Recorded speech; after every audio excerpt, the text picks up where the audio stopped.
What you are seeing here is a press release from Latveria. It states that Dr. Doom became the Sorcerer Supreme and then disappeared behind Latveria's closed borders. After 6 months of silence, Dr. Doom emerges at the United Nations building. He delivers a public address announcing that earlier this morning, all major world leaders swore loyalty to him. From that moment, every nation has become part of a unified Earth, a better, greater, united Latveria. Doom continues by declaring the beginning of his reign with 2 decrees. First, any form of war against any nation is now forbidden. There will be no more conflicts between provinces. Doom calls this PAX VICTORIS and describes it as his first gift to the world. Second, every nation must now provide free health care and postgraduate level education to any citizen who desires it. Higher education will no longer be limited to the wealthy. He also mentions that rebel elements in the military of Russia, Burundi, and India, along with Samovar, Canada, and America, oppose him. But Doom dismisses these uprisings as minor concerns, reassuring the world that PAX VICTORIS is in place and Doom is mercy. Doom concludes by stating that he and his cabinet are monitoring the situation from Latveria and will issue further broadcasts if needed. With that, the transmission ends. Following Doom's broadcast, all the major superheroes gather at the Baxter building to discuss the situation. Captain Marvel asks everyone for their suggestions. Iron Man finds it hard to believe, but Captain America points out that Doom's flag flying over the White House suggests otherwise. Sue Storm expresses her surprise that even Wakanda welcomed Doom, while Spider-Man wonders if world leaders are under mind control or if Doom replaced them with Doombots. Doctor Strange suspects magic is involved, considering how much time Doom took to prepare, especially since he is now the Sorcerer Supreme. However, Scarlet Witch disagrees, stating that she has not detected any significant magical influence. Thor urges Captain Marvel to act immediately, reminding her that they have defeated Doom before and can do it again. But Captain Marvel stops him, cautioning that Doom never acts without a plan and that they must proceed carefully. At that moment, Captain Marvel receives a message from Black Widow. She has been monitoring Hydra's movements in Europe and reports that after Doom's broadcast, unusual activity has begun. It seems that Baron Zemo is leading Hydra forces in an attack on Latveria. Soon after, Baron Zemo takes control of Doom's global broadcast and sends his own message to the world. He knows many people dislike him, but he doesn't care about their approval. He makes it clear that he and his forces do not follow anyone's rule. Standing at the edge of Latveria, he announces that Hydra's advanced technology has successfully broken through Latveria's magical barrier. Now, he and his army are moving in with one goal: to bring Doom's rule to an end. With that, Zemo yells at his soldiers, "Hydra! Move out!" Black Widow informs Captain Marvel that she is tracking Zemo and Hydra, but warns that her signals may cut out due to the barrier, which soon happens. Johnny Storm remarks that if Zemo and Hydra can get into Latveria without resistance, then so can they. Ben Grimm agrees, saying he can't just sit around watching as the next person tries to take over. Captain Marvel listens to everyone and then makes a decision. She confirms that they are heading to Latveria. The plan is to meet up with Black Widow, confront Zemo and Doom, and then find a way to clean up the mess. Scarlet Witch warns that they can't simply enter Latveria because of the magical field surrounding it. Sue Storm stands up, walks to the window, and asks with a smirk, "Does anyone need a ride?" Inside the invisible airliner built by Sue Storm, the superheroes head toward Latveria. During the ride, Spider-Man turns to Johnny Storm and admits that although he usually isn't afraid of heights, sitting in an invisible airplane makes him feel uneasy. Johnny smirks, knowing Spider-Man well, and brushes it off, confident that he actually enjoys the thrill. Feeling a bit nervous, Spider-Man questions what would happen if Sue were to lose focus. Johnny just laughs, teasing that if anything goes wrong, he'll simply ignite and catch him mid-air. Or Spider-Man could always spin some web parachutes for himself. Spider-Man, still uneasy, quietly comments that making a real plane invisible sounds easier than constructing one entirely out of a force field. As they approach Latveria, Sue starts turning everyone completely invisible. Spider-Man jokes with Johnny while they're invisible and says that even though they can't be seen, he can still smell him. Johnny chuckles and replies, One of us can flame on when he lands, thereby burning off all of his sweaty armpit bacteria. Spider-Man murmurs that he still doesn't understand why they are friends.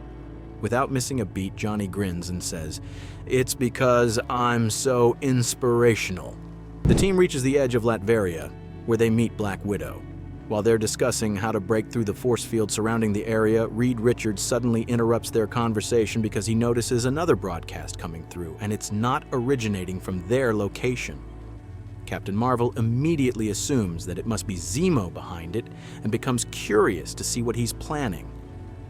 The broadcast begins, showing Baron Zemo standing peacefully beside Dr. Doom. In a calm voice, Zemo dismisses his earlier aggressive statements as a mistake and declares, "Doom is doing what's best for the world, and Hydra is going to join him. There is a better way, and Doom has found it." Zemo announces that Doom has ordered the construction of schools and hospitals. Hydra will build them quickly and clear the landmines scattered across the region. This, he insists, is their only priority. With that, the broadcast ends. The team suspects that Zemo, like other world leaders, may be under some form of magical mind control by Doom, but Reed analyzes the broadcast and reveals that the transmission source is very close, around 100 kilometers away on a flying platform. Captain Marvel suggests they split into two teams. One team stays behind to find a way through the force field, while the other goes to locate Doom and Zemo. She then gives a firm command for everyone to move. At Doom's base, one of his soldiers reports that Avengers, the Fantastic Four, and other superheroes are approaching the island. Without hesitation, Doom orders, "Destroy them all." The team heading to the base soon clashes with Hydra forces. After an intense battle, they finally confront Baron Zemo. Captain America steps forward and demands, "What do you know of October 1st, 1945? Zemo looks confused, which immediately raises Captain America's suspicions. Without warning, he delivers a powerful punch, shattering Zemo's form and revealing him to be a Doombot. Reed analyzes the broken Doombot and uncovers a chilling truth. He realizes that Doom records all his actions and stores them within these Doombots. From the data, he finds out that Doom has killed the real Zemo and replaced him with this obedient machine, something that is an easy task for someone like Doom. Now, with concrete evidence, the heroes realize that Doom is lying to the world while portraying himself as a benevolent ruler. Iron Man, working alongside Reed, hijacks Zemo's broadcast signal and exposes Doom's deception to the public. He reveals that Doom will kill anyone who stands in his way, just as he did to Zemo. Meanwhile, across Europe, Hydra forces react violently to news of Zemo's death. Their humanitarian efforts come to a sudden halt as they turn their rage on innocent civilians, unleashing chaos in their fallen leader's name. A civilian and their baby are about to be executed by Hydra agents when, suddenly, Dr. Doom arrives, riding a Doom-shaped Tyrannosaurus Rex. Without hesitation, Doom wipes out the Hydra agents and begins eliminating every other Hydra force present, one by one. While destroying them, Doom delivers a speech through a broadcast declaring, "My loyal subjects, a confession. I did lie to you, but I do not apologize for it." He then reveals that he killed Zemo and Red Skull months ago without any regret because they were Nazis and supremacists. Doom claims his goal was to make Hydra better, but the Avengers only stopped him because he was succeeding where they had failed. After the broadcast, the Avengers realize Doom has been playing them the entire time. Iron Man remarks that Doom knew they were coming, and Captain Marvel adds that he had knowledge of Zemo and their entire plan. Reed Richards concludes, "And we just played precisely into his hands." It becomes clear to the heroes that Doom has successfully convinced the public to see him as a hero. A few days later, during a high-speed chase in Arizona while capturing criminals, the Fantastic Four discuss how Doom has transformed into a benevolent ruler. The public supports his new policies, including forcing an end to wars and providing global health care and education. Reed explains that he thoroughly examined the schools and institutions Doom has established. They are well-funded, built on strong foundations, and follow a standard, but admirable, curriculum. Supporting Ben Grimm, Sue Storm suggests that Doom is trying to win politically and capture the hearts and minds of the people. While the Fantastic Four discuss this, Sue receives a call from her daughter, Valeria Richards. Valeria asks for permission to visit Bentley, a member of the Future Foundation, and to use the teleporter to go to New York City. Sue allows her but reminds her to be home by dinner. At the Baxter building, instead of meeting Bentley, Valeria uses the teleporter to reach Dr. Doom. She wants to understand his true intentions. Valeria directly asks Doom what he is planning. In response, Doom takes her to Toronto City Hall and poses a simple question to his goddaughter. Justify the concept of democracy to me. Valeria defends her stance by saying that without a government, people only fight for their own interests. There would be no law, no order, and no system to stop evil from spreading. Doom agrees with her completely. He says that in anarchy, there is no real power or control. Power only comes through strength, and unity forms or breaks depending on people's need to survive. This, he adds, is the point where morality no longer exists, and Valeria understands that truth. He questions why anarchy is considered wrong on an individual level, but is acceptable between nations. Doom argues that before he stepped in, 200 nations fought selfishly without any authority to control them. True anarchy. Valeria, still skeptical, asks if this reasoning is just a way to sell his vision to others. Doom responds by saying that the truth is simple and has always been. Doom insists he is trying to bring peace and prosperity to the world, believing only he is capable of doing so. Though Valeria doubts his intentions, Doom reassures her that his actions will prove his sincerity. Lost in thought, Valeria returns home through the teleporter.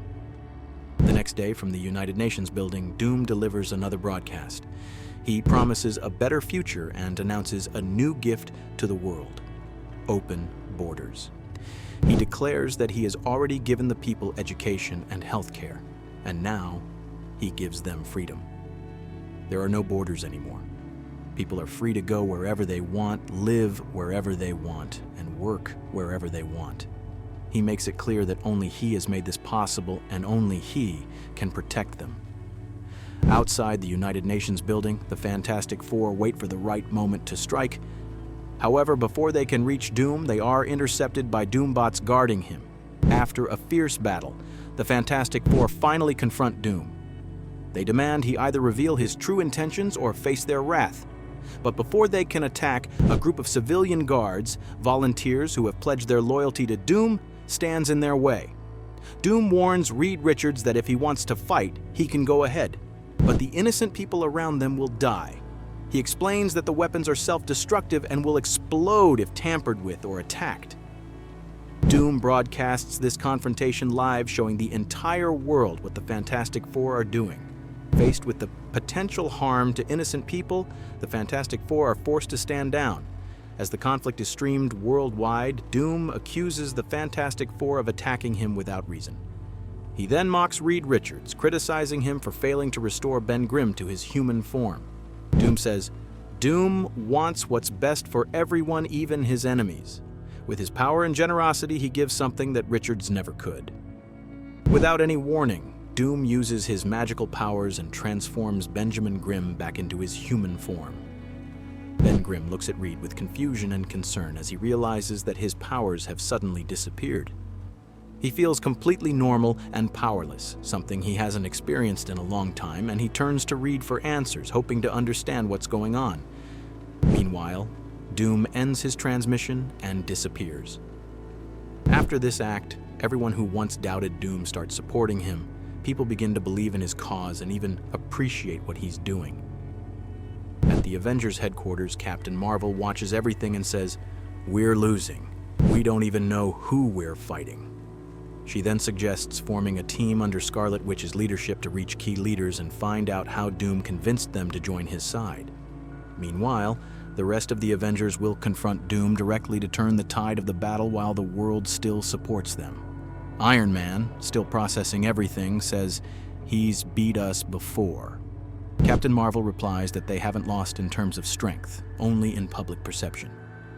She believes they are still stronger than Dr. Doom, even though he now holds the title of Sorcerer Supreme. She reveals that this time, the fight isn't just about the Avengers or the Fantastic Four, it's bigger. And they aren't facing Doom alone. For the final battle against Doom, they've formed an unexpected alliance with the Masters of Evil, who have already arrived at the Avengers headquarters.